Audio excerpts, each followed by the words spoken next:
The wondrous water molecule. By the end of today, you will agree with this statement. So the water molecule is made up of one oxygen atom and two hydrogen atoms. H2O. Now, the water molecule exhibits an unequal sharing of electrons.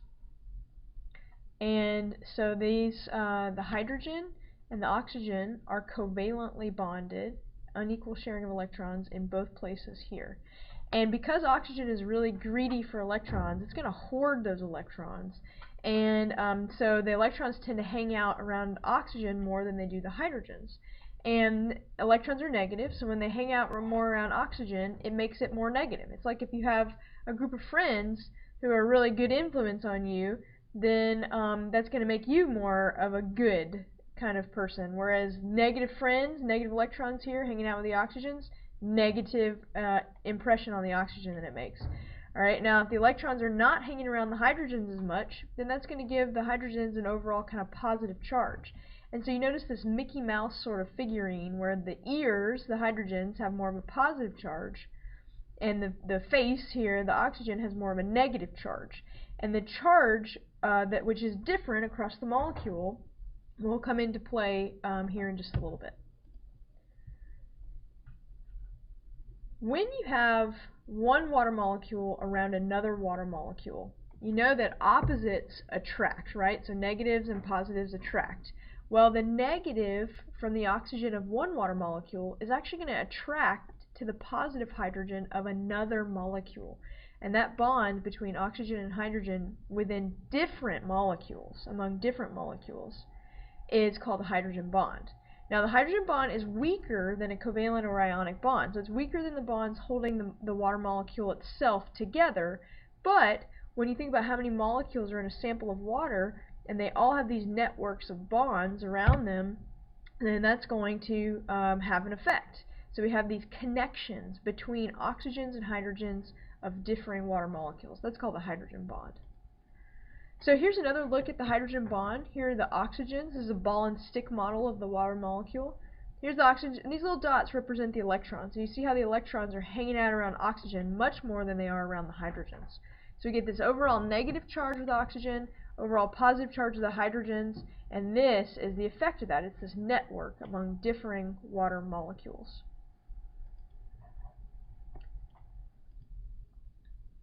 So there are a lot of things that are really unique about water, all of which contribute to the reason why you and I are able to exist.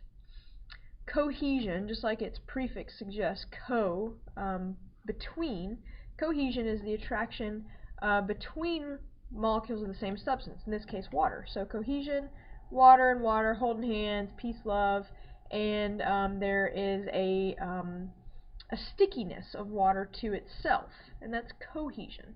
So the reason that these water droplets will form instead of just falling down due to gravity is that the water molecules will stick to one another. And it all goes back to the hydrogen bonds, right? The hydrogen bonds explain the stickiness of water to itself. So that's cohesion. Now adhesion is a lot like it. Think about glue adheres a piece of wood to a piece of paper. So it's the attraction between molecules of different substances. So in this example, we've got a paper fiber and a water molecule that have a stickiness to one another. Not a chemical bond, but a stickiness, such as the apple and the water having some adhesion between them. And that's the other thing that explains why water doesn't just flow down the apple immediately. Now this is a crazy photo, and it looks like this lady is swimming in a pool of jello, which would be kind of a refreshing thing in the summertime in Georgia, but in fact this is just water that she's emerging from. And this photograph does a really cool job of showing a split second of cohesion in action. It's a specific type of cohesion, and that exists on the surface of the water. So let's explain it. This type of cohesion on the surface of the water is called surface tension. And so you remember that due to hydrogen bonding, there's a stickiness of water to itself, which we call cohesion, and that exists throughout a body of water. But there's something very special that happens on the edge of a water droplet or on the top of a drink, let's say, or top of a body of water. The very top molecules do not have any other water molecules above them to spread out their hydrogen bonding. So all their hydrogen bonding is focused laterally, which means to the side, and then going down. So they have very strong bonds across the surface of the water. And so that film, or very strong bond of cohesion across the surface of the water, it does make almost a film across the top. And so there is a type of insect that can actually walk across the water using increased surface area and weight distribution along these long legs, but it actually uses surface tension to literally walk across the water here. Now, water has some other interesting properties. One of them is called specific heat, and specific heat for any substance is the amount of energy, heat energy in this case, required to heat a mass of a substance up 1 degree. So you can imagine however much energy it takes to heat up a beaker of water at a certain mass 1 degree Celsius. That's its specific heat. So the thing that is really unique about water is that it takes a whole lot of energy to change water's temperature. Now, those of you who ever make pasta and you're really hungry and you're like, I need some spaghetti now, and you're trying to get your water to boil, doesn't it take forever? It's like it takes forever to get that water to boil, and the reason is that water has a very high specific heat. It takes a lot of heat energy to heat up that water 1 degree Celsius. So why is this? Why does water have an unusually high specific heat?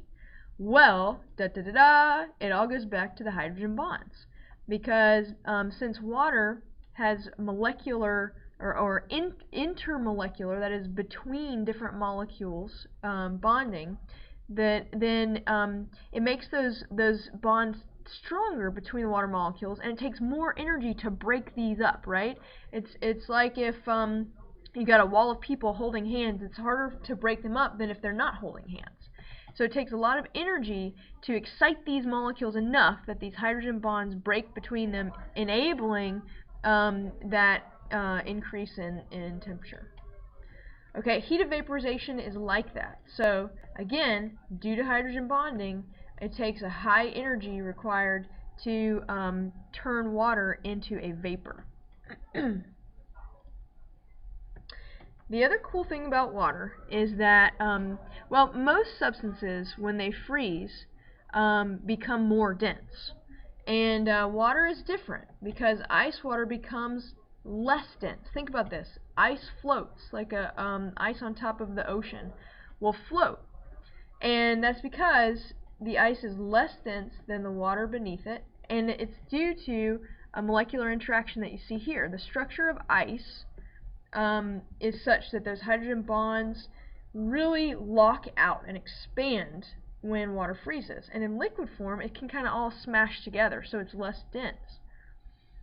And I'm sorry, so it's more dense here. The space in between these molecules makes this ice structure less dense, and that's going to be why it floats. Now think about this. This is important, because what if the oceans froze from the bottom up?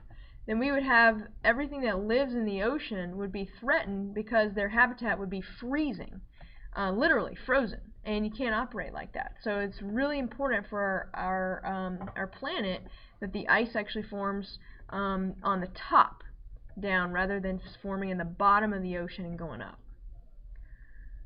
Alright, and then the last thing we'll talk about here will be mixtures.